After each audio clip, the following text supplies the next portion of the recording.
ሰላም ለእናንተ የሆነ ፕሮግራማችን ተከታታዮች የመዳን ቀን የተሰኘው ሳምንታዊ ቴሌቪዥን ፕሮግራማችን ነው። እንደምን ከርማችኋል? ዛሬም የምስክርነት ፕሮግራም ይዘንላችሁ ቀርበናል። በመካከላችን ፓስተር ተክለመድህን ከተማ ይገኛሉ። እንኳን በሰላም ወደዚህ ስፍራ መጡ ፓስተር።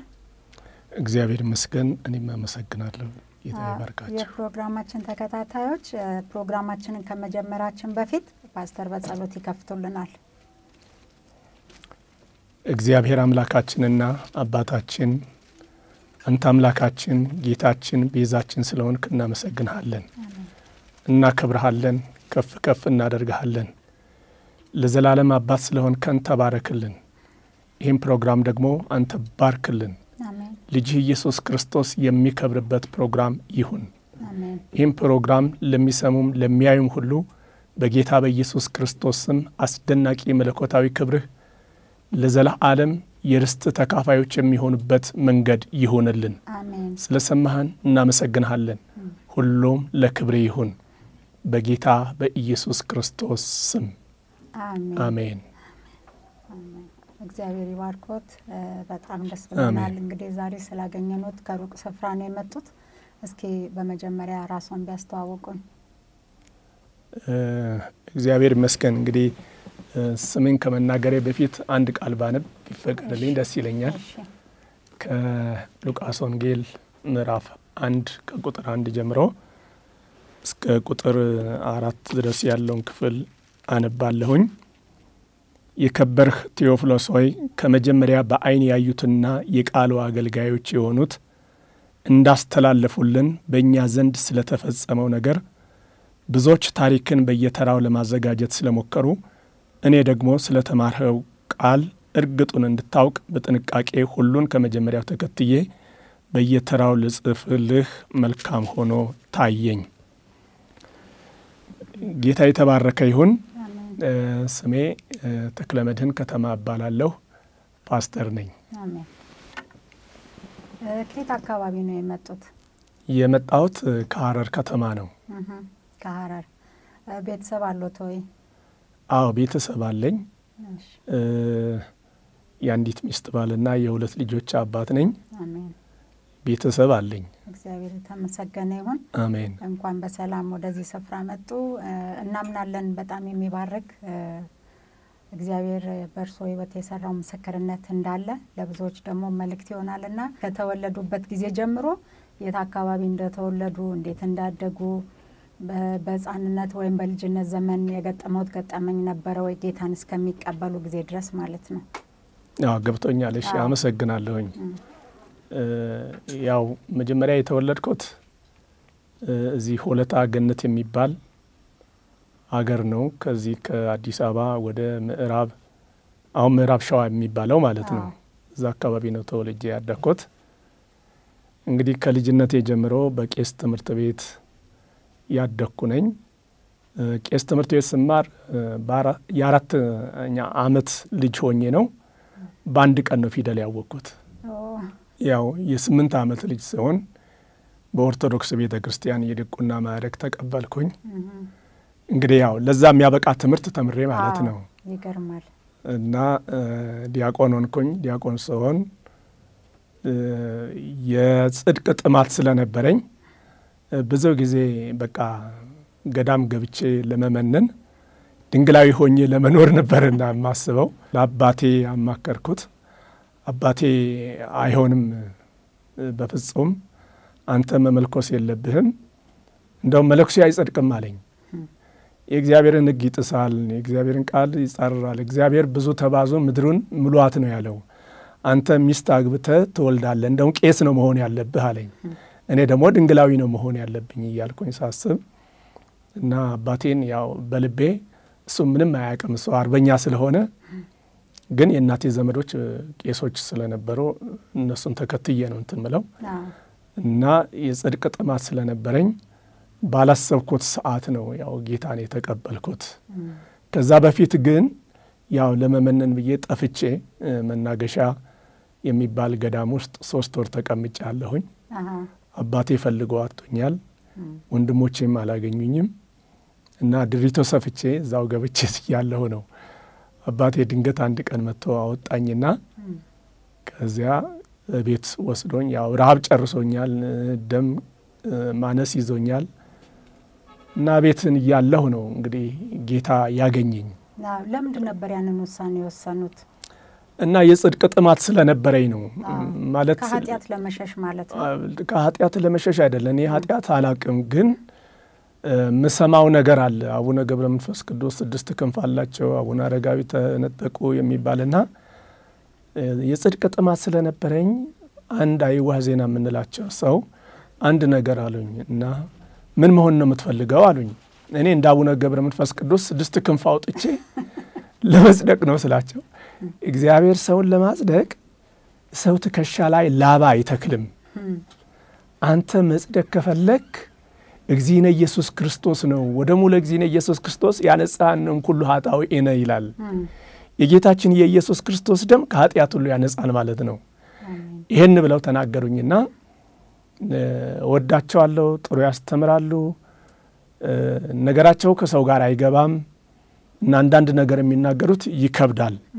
በዛን ጊዜ በነበረው እምነት ውስጥ ስላለን ሰዎች እንጂ የሚከብድ ሆኖ አይደለም፣ የሚናገሩት የመጽሐፍ ቅዱስ ነገር ነው። እና ከዛ በኋላ አንድ ቀን አንድ ጥያቄ ጠየቁኝ። 666 ቁጥር አለ፣ ይህንን ታደርጋለህ ወይ አሉኝ። ምን መሆኑን ሳላውቅ ለምን አደርጋለሁ አልኳቸው። ይኸውልህ ይሄ የሰይጣን ቁጥር ነው፣ ይሄን ላለማድረግ ከፈለክ ጌታን መቀበል አለብህ አሉኝ። እንዴት ነው መቀበለው አልኳቸው። ጌታ ኢየሱስ ክርስቶስ ሆይ የፈጠርከኝ አንተ ነህ፣ ነፍሴን ተረከብ፣ ኃጢአቴን ይቅር በል፣ በደምህ ጠበኝ፣ አንጻኝ፣ ቀድሰኝ፣ ካንተ ጋር በቅዱስ ኑሮ እኖራለሁ ካልክ ክንፍም አያስፈልግም ጌታ ያጸድቅሃል አሉኝ። እና ደስ አለኝ የተናገሩኝ ነገር። ልክ በልጅህን ዘርጋ ብለው እጄን ዘርግቼ ጌታን ስቀበል እሳቸው ያሉኝን እያልኩ እኔ ያልኩትን በል እያሉኝ ነው። በዚህን ጊዜ ውስጤ ለቅጽበት ኃይለኛ ድንጋጤ ተሰማኝ። ወዲያውኑ ደግሞ ደስታ ሞላኝ እና ከዛ በኋላ በቃ መጽሐፍ ቅዱስን ማንበብ አለብህ አሉኝ። መጽሐፍ ቅዱስ ከየት ላገኝ? አላገኝም። ጊዜው 1960 ዓመተ ምህረት ነው። ህዳር 14 ቀን ነው 1960 ማለት ነው። እና ከየት ላንጣ መጽሐፍ ቅዱስ? አጣሁኝ። ከዛ በኋላ ሚስዮኖቹ ጋር አለ ተባለ። እነዛ ሚስዮኖች የሚባሉት ጋር ሄድኩኝ። የፊንላንድ ሚስዮን ነበሩና እና የማቴዎስ ወንጌልን ሰጡኝ። እኔ እፈልጋለሁ መጽሐፍ ቅዱስ ስላቸው ይሄን አንብበው አሉኝ። እሺ አልኩኝ። ያንን እንደገና ደግሞ ቅዳሜ ፕሮግራም አለንና እንድትመጣ አሉኝ። ሄድኩኝ። አሁን ሲሄድ ደግሞ የዮሐንስን ወንጌል ሰጡኝ። እኔ በግዕዙ አነበዋለሁ፣ እንደ ግጥም እንደ ቅኔ አነበዋለሁ፣ ግን ሌላ ማውቀው ነገር የለም። እና ከዛ በኋላ በጣም ደስ አለኝ። የአማርኛ ትርጉም ነው እና አንድ ላይ ሰፋሁት። እንደገና ደግሞ የማርቆስንና የሉቃስ ወንጌልም በሌላ ጊዜ ወሰድኩኝ። አራቱንም 40 ወንጌል ብዬ ሰፋውና ያስኩት እና ከዛ በኋላ ነው እንግዲህ ይሄ ሁሉ የሆነው በጥቂት ቀናት ውስጥ ነው። በ15ኛ ቀኔ ጌታ በመንፈስ ቅዱስ ጎበኘ፣ በመንፈስ ቅዱስ ተሞላው። እግዚአብሔር ይመስገን። ከዚያ በኋላ በቃ ወደ አገልግሎት ውስጥ ገባው። እንዴት እንደሆነም አላውቅም። 2 እብዶች ተፈወሱ። ምን እንደማለትም አላውቅም፣ ማለትም ፈልገው ነገር አላውቅም። እና ያው ድሮ በማውቀው ነገር ነበርና ጻው መናፍስተ ርኩሳን እያልኩ ነው። እና አንድ ሰው እንዲህ አይደለም እኮ የሚባለው ምን ማለት ነው? እናንተ ርኩሳን መናፍስቶች ውጡ ማለት ነው፣ በግዕዝ ቋንቋ ማለት ነው። ከዚያ በኋላ በጌታ በኢየሱስ ክርስቶስ ስም በል ብለው የማርቆስ ወንጌል ምዕራፍ 16 ከቁጥር 15 እስከ 18 ያለውን አንብባለኝ። በኋላ ገባኝ እና ለካ እንዲህ ነው መሆን ያለበት አልኩኝ። የጌታን ስም አጥብቄ ያስኩኝ። እግዚአብሔር የተባረከ ይሁን። እና ከዛ በኋላ ነው እንግዲህ ያው በክርስትና ሕይወት ውስጥ ጌታ እንደተናገረው መስቀል መሸከም የሚለው ነገር ፈተናዎችና ችግሮች ይገጥሙን ጀመር። አገር ለቀቅ እንዲሁ ማለት ነው። አዎ። እና ኪዳነ ምህረት የሚባል ቤተ ክርስቲያን አለ። እዛ በሚቀደስበት ቦታ ነው ኪዳነ ምህረት በሚለው ማለት ነሐሴ 16 እና የካቲት 16 ንግስ አለ። አንድ ቀን ያው ማይኩን ተቀብዬ ማቀበል መስዬ ስለ ኪዳነ ምህረት ብዬ የምህረቱ ኪዳን ብዬ ተናገርኩኝ። እነሱ መናገር ፈልገው ያው እንግዲህ በሚያውቁት መንገድ ማለት ነው። እኔ ደግሞ የምናገረው ስለ ኪዳኑ ምህረት ጌታ ስለ ጌታ ነው። ያንን ስናገር ነው የከተማው ህዝብ ሁሉ አወቀኝ። ይሄ ዘር አሰዳቢ ነው፣ በቃ ሚስዮን ሆኗል ተባለ። መጀመሪያ ሚስዮን ነው የምንባለው። ከዛ በኋላ ደግሞ ጸረ ማርያም ተባል። በፊት ያውቆታል እንግዲህ እዛ ቤተክርስቲያን ውስጥ እያሉ በደንብ ያውቁኛል። እንደገና ያጎቴ ልጅ ነበረ ደግሞ እሱም ያው ጥሩ የተማረ ዲያቆን ነው። እሱም ደግሞ አብሾ መንፈስ ነበረበት። ጌታ ደግሞ መንፈሱን ሲያስወጣለት እና ከዚያ በኋላ በቃ እና ይሄ አገር መኖር የለበትም ተባርኩኝ እና እግዚአብሔር ረድቶኝ ነው እንግዲህ ጌታ መርቶኝ ወደ ምስራቁ ክፍል ሄድኩኝ። ከዛም ያው ወንጌል መመስከር ጀመርኩኝ።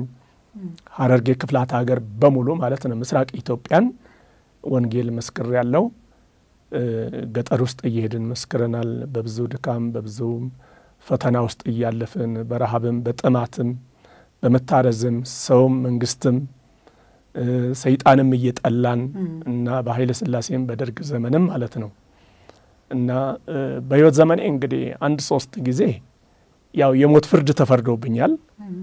ያው ጌታ ግን ኑር ያለኝ ስለሆነ እና ያው ለአገልግሎቱ ጌታ ስላበቃን ነው። በሐረርጌ ውስጥ ከ32 አጥቢያ ቤተክርስቲያን በላይ ያው ተክያለሁኝ። ብቻዬን አይደለም፣ ያው ቅዱሳን ወገኖችም አሉ። ከነሱ ጋር አብረን እናገለግላለን።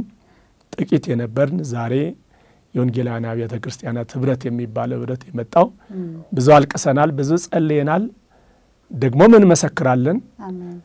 የኃይለ ሥላሴ ዘመነ መንግስትም ከባድ ነበረ ለኛ። የደርግ ደግሞ ክብደቱ እየጨመረ መጣ። በዛን ጊዜ ስንኖር እንግዲህ ያው ዛሬ እንሞታለን ብለን ነው እንኖራለን ብለን ሳይሆን ዛሬ እንሞታለን። ብንኖርም ብንሞትም ከጌታ ጋር ነን እያልን ነው። ብንሞት ወደ ጌታ እንሄዳለን፣ ብንኖርም ከጌታ ጋር እንኖራለን። ግን መመስከር አለብን። የትም ስፍራ እንመሰክራለን። ጦር ካምፕ ውስጥ እየገባን እንመሰክራለን፣ ሆስፒታልን እንመሰክራለን፣ በተለያዩ ሰዎች ባሉበት ስፍራ ሁሉ እንመሰክራለን፣ በትምህርት ቤት እንመሰክራለን፣ ቤተ ክርስቲያንም እየሄድን እንመሰክራለን። የመንግስት በዓሎች በሆኑ ጊዜ ሁሉ እንመሰክራለን። ጥምቀት ሲሆን፣ የመስቀል በዓል ሲሆን፣ የፋሲካ በዓል ሲሆን፣ የዘመን መለወጫ በዓል ሲሆን ሰዎች በመናገኝበት አደባባይ ሁሉ እንመሰክራለን። አሜን። ይቀበላሉ ወይ ሰዎች በዛ ጊዜ ጌታ? የሚቀበሉ ይቀበላሉ፣ የሚኮረኩሙንም ይኮረኩሙናል፣ ድንጋይ የሚወረውሩም ይመቱናል፣ ያቆስሉናል፣ እንታሰራለን። ያው በየቦታ እንታሰራለን። ታስረናል ግን እንወጣለን።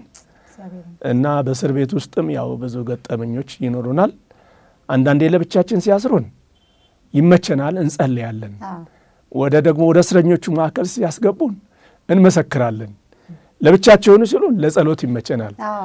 ከዚህ ውጡ ይላሉ። ደግሞ ስንጸልይ ያው ያውቃሉ እንዳይጸልዩ ብለው ወደ ህዝቡ ሲያስገቡን እዛው እንመሰክራለን። እኛ ለሁለቱም ቦታ ለኛ ይመቸናል። እና ጌታ ረድቶናል። ያኔ የነበረን እንግዲህ ፍቅር አለ፣ ጸሎት አለ፣ ትጋት አለ። ሰው ሁሉ መስካሪ ነው፣ ሰው ሁሉ ጸላይ ነው። አንተ ወንጌላዊ ነህ አይደለህም አይባልም። ሰው ሁሉ እንደ ወንጌላዊ ይመሰክራል። ያለንን እንካፈላለን። ይሄ እነዚህ ሴቶቻችን ናቸው። እና ብዙ እንጸልያለን፣ ከሰይጣን ጋር እንዋጋለን። በመናፍስት የተያዘ ሰው ካለ ካልወጣለት በምንም ተአምር አንለቅም። ለምን 24 ሰዓት ለምን 48 ሰዓት አይሆንም? በቃ እንሟሟታለን እንጂ አንለቅም። እንግዲህ በዚህ ሁሉ ያው ጌታ ረድቶን ደግሞ የነጻነት ዘመን እግዚአብሔር አምጥቶልን አደባባይ የወጣንበት ዘመን አለ። አሜን። እና እግዚአብሔር ይመስገን። እንግዲህ ባጭሩ ይሄው ነው። አሁን ስንት ዓመት በፓስተርነት አገልግለዋል? እንግዲህ የመጀመሪያውን ብናገር ይሻላል። መጀመሪያ ያው ወንጌላዊ ሆኜ ነው ያገለገልኩት። ያው ማለት እንግዲህ ያኔ ፓስተር የሚባል እኛ አናቅም፣ ቋንቋውንም አናቅም። እረኛ ነው የሚለው መጽሐፍ ቅዱስ። እረኛ ደግሞ የሚለው ቃል ከሀገራችን ቋንቋ ትርጉም አኳያ አይገባንምና ስለዚህ ግን አገልግሎቱ ይገባናል። ያ ወንጌላዊ ተብለን ነው መጀመሪያ ላይ እና ቤተ ክርስቲያን የሾመችን እና ከ63 እስከ 1984 ድረስ 84 ጥር ድረስ ያው በወንጌላዊነት አገልግያለሁ። የካቲት 1984 ጀምሮ ስቲል እስካሁን ድረስ ደግሞ ያው በፓስተርነት አገልግላለሁ። አጠቃላይ 45 ዓመት አገልግያለሁ ማለት ነው። ይሄ ለአገልግሎት ከወጣሁበት ጊዜ ጀምሮ እንጂ ያው እኔ ጌታን ካገኘው ጊዜ ጀምሮ መስካሪ ነኝ። አሜን። ዛሬም እመሰክራለሁ። አሜን። በዛን ጊዜ ደቀ መዝሙር ታፈሩ ነበር ወይ? በመታገለግሉ ጊዜ የሚከተሏቸው ሰዎች ነበሩ ወይ? እንዴት ነበረ? ለምሳሌ አዳዲስ ነፍሳትን እንዴት ነው የምታሰማሯቸው? አዎ እንግዲህ በዛን ጊዜ የመጽሐፍ ቅዱስ ትምህርት የሚያስተምረን የለም። እንግዲህ ማለት ያው ልጅነትም አለ፣ የምናጠፋውም ነገር እኮ አለ። አንዳንድ ነገር ያው መገለጥ ስለሚመስለን እናደርጋለን። እባቡና ጊንጡን ትረግጣላችሁ የሚለው ቃል አንድ ወንድም ነበርና እኔማ እጄን በሰው ላይ ጭኜ አልጸልይም ለአጋንንት እባቡና ጊንጡን ትረግጣላችሁ ብሎ እግሩን ጭኖ ነው በኢየሱስ ስም ብሎ የሚያስወጣው፣ ግን አጋንንቱ ይወጣል። እና እንደዛ እናደርግ ነበር። እና በኋላ ስናስተውል አንድ ጊዜ አንድ ሽማግሌ ሰው ነው ምን ነው ልጆች ለምን ትረግጡኛላችሁ አሉ፣ አጋንንቱ ሲወጣላቸው። ከዛ በኋላ ተውን እንግዲህ ሁሉም ደቀ መዝሙር ነው ማለት እንችላለን። እና ደቀ መዝሙር ነው የምናደርገው። ህይወታችን እንደ እግዚአብሔር ቃል መኖር አለበት። ታሪካችን የጌታ ታሪክ ነው፣ የኛ ታሪክ አይደለም። እንደ ጌታ ቃል መኖር አለብን። በቅድስና እንኖራለን፣ በንጽህና እንኖራለን። ሰዎች እንደውም ከመጽሐፍ ቅዱስ ከምናስተምራቸው ይልቅ የኛን ህይወት አይተው ነው የሚከተሉንና እኔም እንደገሌ የሚሉበት ጊዜ ስለነበረ እኛም ሌሎችን አይተን ነው የምናድገውና ይህ ጥማት ነበረን። ከዚህ የተነሳ ደቀ መዝሙር እናደርጋለን፣ መጽሐፍ ቅዱስ እናነባለን።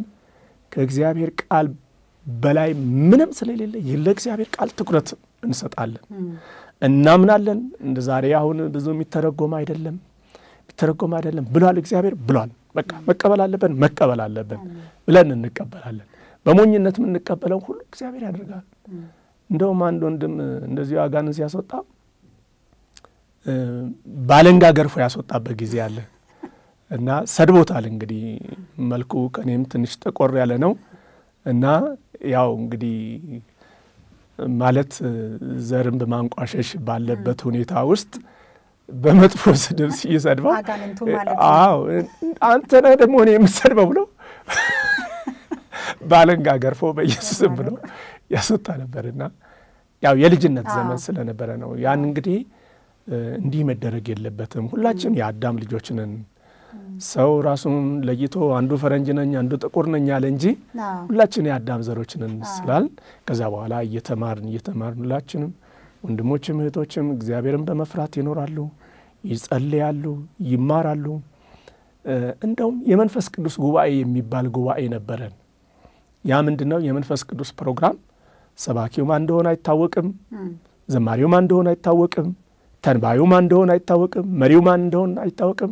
እግዚአብሔር ሆይ የመንፈስ ቅዱስ ጉባኤ አምጣ ብለን እንጸልያለን። ባልታሰበ ቦታ ወይ በቤት ውስጥም ነው ወይም በሜዳ ላይ ነው እንሰባሰባለን። አንዱ ተነስቶ ትንቢት ይናገራል፣ አንዱ ተነስቶ ይዘምራል፣ አንዱ ተነስቶ ይሰብካል። መንፈስ ቅዱስ የመራቸው ሰዎች ናቸው። ትክክል ነው።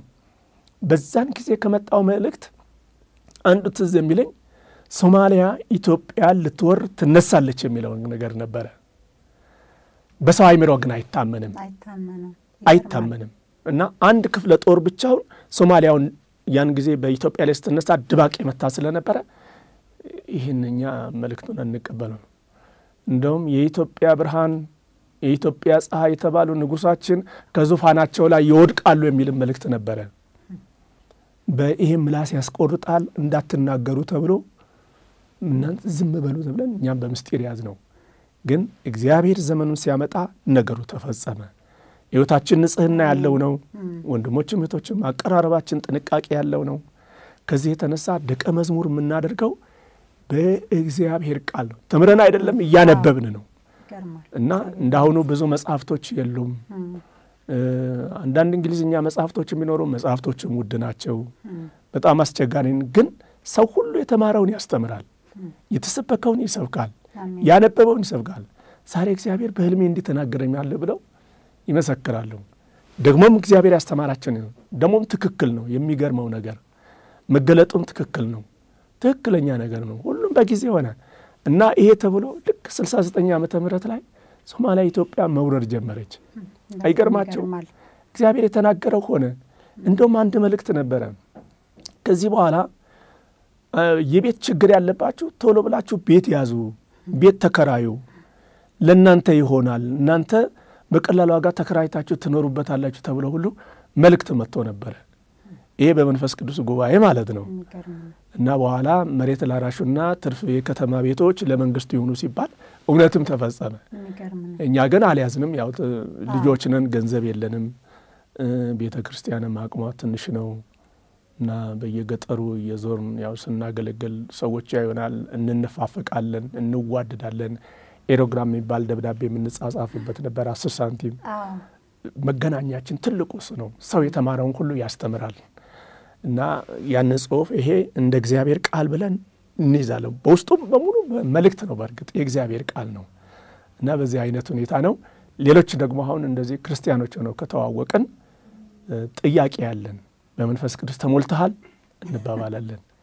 አልተሞላውም ካለ በመንፈስ ቅዱስ እንዲሞላ እንጸልይለታለን፣ እናስተምራለን። ይሞላሉ። ሁሉም ይሞላ። ያልተሞላ ሰው የለም። አንዳንዱ እንደውም አጋንንት ወጥቶለት የተሞላ አለ። ጌታን ካላገኙ ጌታን እንዲያገኙ እንጠይቃለን። ጌታን ተቀብለሃል እንላለን። በኋላ ሲገባን መጽደቅ ትፈልጋለህ፣ መጽደቅ ትፈልጊያለሽ ነው የምንለው። ይሄን ነው ጥያቄያችን። ለመጽደቅ ከፈለጋችሁ መንገዱን እናሳያችሁ እንላቸዋለን። ይሰሙናል ሰዎች። እንደዚህ መናፈሻ ቦታዎች እንሄዳለን። ሻይ 10 ሳንቲም ነው። ሻይ ይዘን ከሰዎች ጋር እንገናኛለን። ሎዝ እንገዛና ከሰዎች ጋር እንካችሁ ብለን እግዚአብሔር የሰጠን ነው ብለን ለመግባቢያ ንግግር እንዲሆነን እንካፈል ብለን እንነጋገራለን። በዛው ተመሰክራላችሁ። ከዛ ስንግባባ እግዚአብሔር የሰጠን ነው ብለናል አይደለ? በደርግ ጊዜ ደግሞ እግዚአብሔር የለም ተብሏል። እግዚአብሔር እነዚህ ወጣቶች እግዚአብሔር አለ ይላሉ ይሉናል። እኛን መሰክራለን። ከዛ በኋላ ምንም አንለቃቸው። አሁን ተቀበሉ እንላለን። ነገ ምናምን ሲሉ ነገ እናንተ አይደለም ዛሬ ተቀበሉ። እና አንድም ይሄ ህይወታችን ነው። ደቀ መዝሙር የሚያፈራልን ፈልጌ ነው። እና በእንደዛ አይነት ሁኔታ ውስጥ አሳልፈናል። በጣም አስገራሚ ታሪክ ነበር የምሰማው። ለዛውም ብዙ አሁን ቀደም ሲነግሩን ከማቴዎስ ማነው ማርቆስ፣ ዮሐንስ፣ ሉቃስ፣ ዮሐንስ እነዚህን ወንጌሎች ገጣጥመው ነበረ። ያንን እያነበቡ እንደገና በዛው እየመሰከሩ እና በዛን ጊዜ የሰው ልብ እየተከፈተ ይመስለኛል ለእግዚአብሔርም ቃል ለመንፈስ ቅዱስምና በጣም በቀላሉ የእግዚአብሔር ነገር ሲነገራቸው ሰዎች ይቀበላሉ። እንደገና በመንፈስ ቅዱስ ይሞላሉ፣ ያምናሉ፣ ደቀ መዝሙር ይሆናሉ። እነሱ እንደዛ እየመሰከሩ ያፈሩ እንግዲህ አሁን ቀደም እንዳሉም ብዙ ቤተክርስቲያኖችም አፍርታቸዋልና አሁን እስኪ እንዳው ምን ይመስሎታል አሁን ካለው ከዚህ ካሁኑ ሁኔታ ክርስትና ጋር ሲታየ ቀድሞ እንዴት ያዩታል? አሁን ነጻነቱ በጣም ከፍተኛ ነው። ሰው ማመን ይችላል። ምንም ችግር የለበትም። ይሳደድ አይደለም። እኛ እኮ መጀመሪያ ሚስዮን ተብለናል። ሚስዮን ማለት ዓርብ ረቡዕ የሚበላ የማይጾም ሲፈልጉ ድመት ይበላሉ ይሉናል። የውሸት ወሬ እያወሩ እኛ አንበላም። እንግዲህ እንደነሱ ነን። አንዳንዴ ደግሞ ቋንጣ ይበላሉ ይሉናል። ሳይገባቸው ነው ይሄንን የሚሉት። ከዛ ደግሞ ያው ጸረ ማርያም ይሉናል። ሰው ጠልቶን እንግዲህ እንዲቀር ለማለት ነው። አሁን ይሄ ሁሉ የሚሆን ነገር የለም። ምንም ችግር የለም። እና ሰዎች በአብዛኛው የሚከተሉን ህይወታችንን አይተው ነው። በእውነት ለምን ነገር እኔ ሰው ያሳዝነኛል ይላሉ አንዳንዶቹ። እና ስንመክራቸው አንዳንዶቹ ግራ ይገባቸው የጸነሱ ይሄ ምጥ ይወለድ ይሆን የሚሉ አሉ። እኛ የተስፋ ቃል ነው የምንናገረው። ወንጌልን እንመሰክራለን። ለርጉዞች ሄደን እንመሰክራለን። እንዲጸነስ ያደረገ እግዚአብሔር እንዲወለድ ያደርጋል። እንዲወለድ ያደረገ እግዚአብሔር ያሳድጋል። እንዲያድግ ያደረገ እግዚአብሔር ደግሞ የአገር መሪም የቤተሰብ መሪም ያደርጋል እግዚአብሔር። አይዛችሁ ስንላቸው እንዴ የተጨነቁትበትን ኮፎ ያልኩ ይላሉ። እንመሰክራለን። እኛ ሰበብ ፈልገን ነው የምንመሰክረው ከሰዎች ሁሉ ጋር። እንደምን አደራችሁም ስንላቸው እግዚአብሔር ይመስገን ካሉ ጥሩ ነው። ካላሉም ደግሞ እኛ እግዚአብሔር ይመስገን ብለን እንመሰክራለን እና እንናገራለን። ስለዚህ እኔ አሁን ሕይወታችን መስካሪ መሆን አለበት እላለሁ። ሕይወታችን የሚመሰክር መሆን አለበት። አንዳንድ ሰዎች እንዲህ ይሉናል፣ ጴንጤ በእናንተ ጊዜ ቀረ ይሉናል የሚያዩን ሰዎች። እኔ እንደውም 2 ሰዎች እኔ እዚህ ከተማ ውስጥ ማቀው 2 ጴንጤዎች አሉ አሉኝ። እነማን ናቸው አልኩኝ። አይ እነግርሃለን አሉና መኪና ላይ ነው። መኪና ላይ እንደዚህ ከሐረር ወደ አዲስ አበባ ስንመጣ እንመሰክራለንና 2 ሰዎች ናቸው አሉ። አንዱ አንተና ባለቤትህ ናቸው አሉኝ። ከሰው ጋር ስንኖር ከእግዚአብሔርም ጋር ስንኖር እግዚአብሔርን መስለን ከኖር ሰዎች እኛ የእግዚአብሔር እንደሆን ያውቁናል። አሜን። እግዚአብሔርን በሕይወታችን ይከበራል አለኝ። እግዚአብሔር ይመስገን። አሜን። እንዴት ነበር ታዲያ ወደ ትዳር የመጡት? ላለማግባት ወስነው ነበርና እንዴት ነው አሁን ወደዚህ ውሳኔ ላይ የደረሱት? እንዳትስቁብኝ እንጂ ያው እኔ ማለት በመጀመሪያ መጽሐፍ ቅዱስን ሳነብ እንግዲህ ሰው ለአካለ መጠን ሲደርስ በውስጡ የሚሰማው ነገር ይኖራል እና ኃጢአት የሰራው መስሎኝ የተናዘዝኩበት ጊዜ አለ እና እግዚአብሔርን በድያለሁ ብዬ የተናገርኩበት ጊዜ አለ። በማግባቶት አይደለም ገና ሳላገባ ወደ ማግባት እንዴት ልመጣ እንደ ያንን መንገድ ለመናገር ፈልጌ ነው። እና ምን ነው አሉኝ እና ኃጢአት ሰራው አልኩኝ። ከማጋር ነው አለው። አይ ከማንም ጋር አይደለም እና በህልሜ ውስጥ ተፈተንኩኝ አልኩኝ። እንዴት አሉኝ። በቃ እኔ እንደዚህ አይነት ችግር አየሁ አልኩኝ። እንግዲህ ያው ለመግለጽ የሚያስቸግር ነገር ነውና በኋላ አንድ ሽማግሌ ያለው ይሄ እኮ ለአካለ መጠን መድረስን የሚያሳይ ነው፣ እንደውም ለማግባት ብቃት እንዳለ የሚያሳይ እንጂ መፈተኑ ኃጢአት አይደለም፣ መውደቁ ነው ኃጢአት አሉኝ። አይሳቸው ዝም ብለው ነው ምንም አያውቁም። እኔ ከእግዚአብሔር የሚለየኝ ነገር ለምን ይሰማኛል? እንደዚህ አይነት ነገር መሰማት የለበትም። እኔ ለምን ይሰማኛል ነው ምለው። አይ እንግዲህ ራሴን ጃንደረባ ማድረግ አለብኝ ብዬ ወሰንኩና በቃ እና አንድ የጀርመን ጩቤ ያለ ማይደንዝ ነው እና በቃ ራሴን ለመስለብ በተዘጋጀው ጊዜ በእውነት መንፈስ ቅዱስ ተናገረኝ። ያን ደግሞ የተነሳሁት ምንድነው ሮሜ ላይ ሳነብ ለርኩሰት አሳልፋችሁ የሰጣችሁን ስጋችሁን ለእግዚአብሔር አቅርቡ የሚለውን ይሄ እኮ ነው ማለት ብዬ ነው መንፈስ ቅዱስ ተዋለኝ። የሚገርም ነው።